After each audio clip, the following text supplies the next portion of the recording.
Hello and welcome once again. In this module, we are continuing the discussion of metaprogramming non-standard evaluation.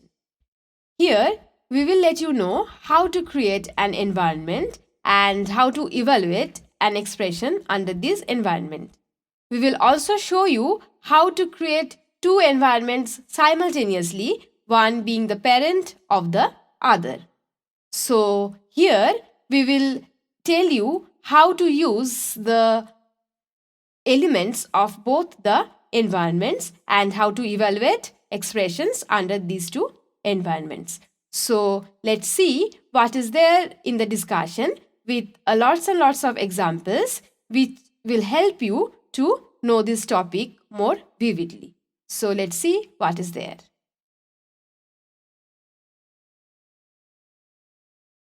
In this module, we are continuing the discussion that we initiated in the previous module. In the previous module, we considered only one environment at a time. But here, let's see what will happen if we consider two or even more environments simultaneously. So, the thing is how to create two environments at a time. Let's consider this thing for two. Then we will move ahead with more than two environments later on. For two environments, we are considering that one is the parent of the other. So let's see how to evaluate the expression in this example. Here, at first we are defining environment 1 as a new environment, and then the value of x is defined to be 1 in it. Then environment 2 is defined considering environment 1 to be the parent. Now, as in environment 2, environment 1 is the parent. So, environment 2 can take the value of x, which is defined in environment 1. Only here in environment 2, the value of y is defined to be 2 additionally. So, now we have two environments, environment 1 and environment 2, and now the question is how do they act? Here, as one can see, environment 1 is the parent of environment 2 and global environment is the parent of environment 1. So, this means that when eval function evaluates an expression in the context of environment 2, it will go to environment 1 and then global environment, package environments and base environment. Now we evaluate a simple arithmetic expression containing symbols in these two environments. Here we are assigning quote of x plus y in expression. So if we type eval, then within first bracket expression comma environment 1, it will show an error, and the error is exactly the same which was shown previously. So we should evaluate in the environment where y is properly defined because the error contains object y is not found. We know that y is defined in environment 2, so we are evaluating it in environment 2. And the final answer is 3, which we can get by using this expression, that is evaluation, then within first bracket expression comma environment 2, because in environment 2 the value of y is specified. So this will be like the one we have given here. Now consider another simple example on three environments. Here, environment 1 is the new environment where x is assigned to be 4. Then, considering environment 1 to be the parent, environment 2 is defined with y as 2. And finally, to add the next one, that is environment 3, here we are using environment 2 as the parent and z to be 3. So here is the code through which we can assign the values of x, y and z, and we can assign the environments as well. Now, if we want to evaluate the expression x into y into z, then we need to write the expression and insert it within the eval function. Now, the question is why environment 3? Because environment 3 is encapsulated within the other environments. So, it contains all the values of x, y, and z. So, here is the output, which reads that the final value after the multiplication of the 3, that is x into y into z, is 24. So, what if we consider the exactly same expression but in environment 2? In that case, it would only have the values of x and y, and z is not there. So, the expression will not find any value corresponding to z to evaluate. So, let's write x into y into z within quote and put it within expr, that is expression.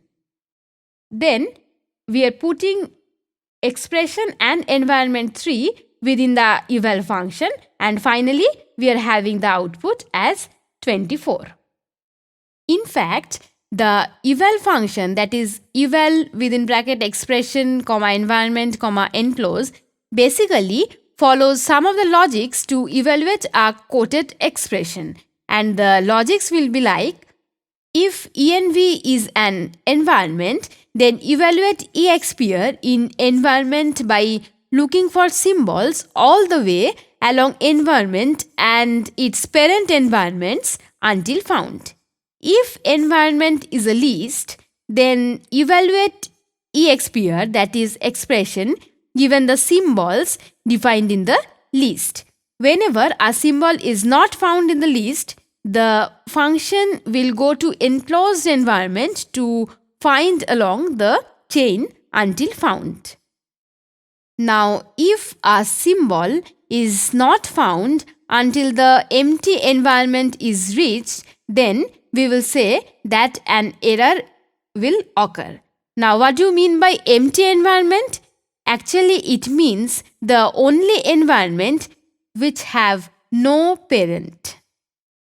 Now, this logic sometimes show notable strange behaviors. Like, for example, let us consider this. Using these sets of codes, as it has been shown here, we can get the value as it is expected. Here, what we do is we are specifying a new environment in the name of environment 4, and then within the eval function we are specifying x is equal to 6 and the environment 4, and finally we have the following output. However, if we supply a named list of values to get the evaluation and specify environment 4 as the enclosing environment, then it does not work as we might expect. Now we are continuing the previous example and we are writing the code that is given. Now it is understandable because list within first bracket p is equal to 2 provides a set of symbols that are given values. If the symbols in expression are not defined in the list, then it should go to the enclosing environment and its parents to see if the symbol exists. Therefore, in this case, it does not happen in environment 4 at all. So, the actual thing is that only symbol lookup happens here. Now, the main feature of the non-standard evaluation is capturing expression. So, for this, let us consider the substitute function. So, how does this function work? Substitute makes non-standard evaluation possible. It looks at the function argument and instead of seeing the value, it sees the code that has been used to compute the value. So, here is the difference. So, this means it captures the expression only and does not help to evaluate the value of an expression. Now, if you observe closely, you may find that the substitute function is similar to the quote function, that is a function which we have already discussed in this module. So let's consider a simple example. Here what we do is we are defining a function to be f, and we are defining it to be a function of x, and we are inserting substitute of x within this f function. Now if you type f of x plus y square plus 4z, it will give you exactly the expression x plus y square plus 4z. Similarly, if you write f of 4 plus 4, that will give you 4 plus 4. But when we write some expression after substitute, it returns the value of the function instead of returning the expression. Now here, getting the value is important instead of getting the expression. So let's see how to get the values. So continue taking the previous example. Here what we do is we are defining f to be a function of x, exactly what we have done previously, and within the function we are inserting substitute of x. Then after this substitute function, if we write down x, then actually the function is completed, and then only if we type f of 4 plus 4, then it will give us 8, that is our desired value of 4 plus 4.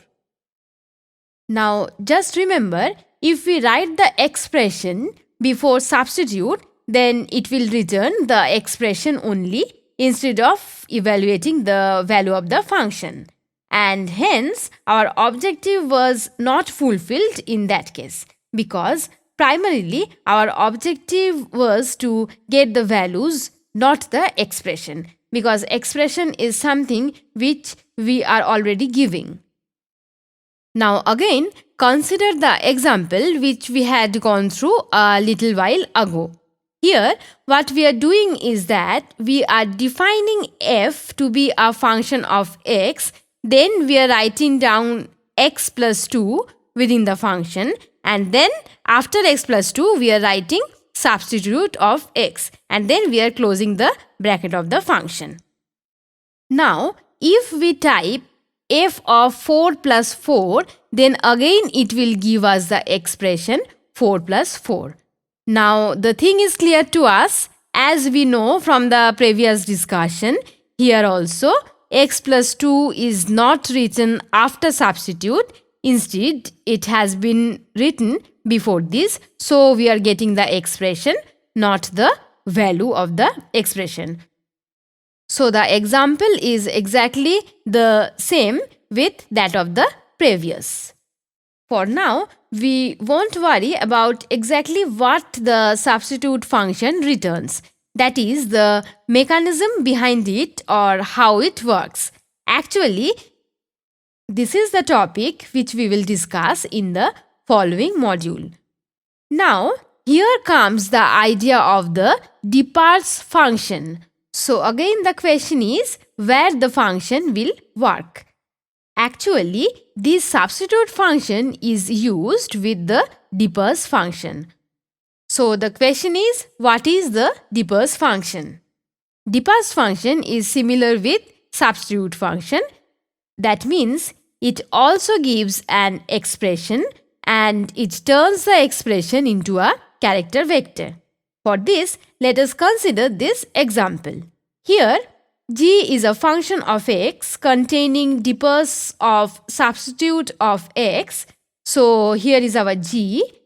Now the question is, what does the function return? The function will return the expression that we have got using the substitute function. We are showing the output here.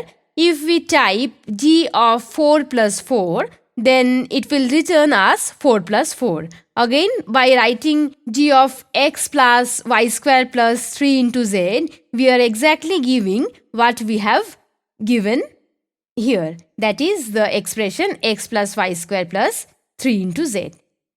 So the expression is similar to that of substitute. Now, there are a lot of functions in base R that use these ideas. Some use them to avoid quotes. Other functions like plot.default use them to provide default labels.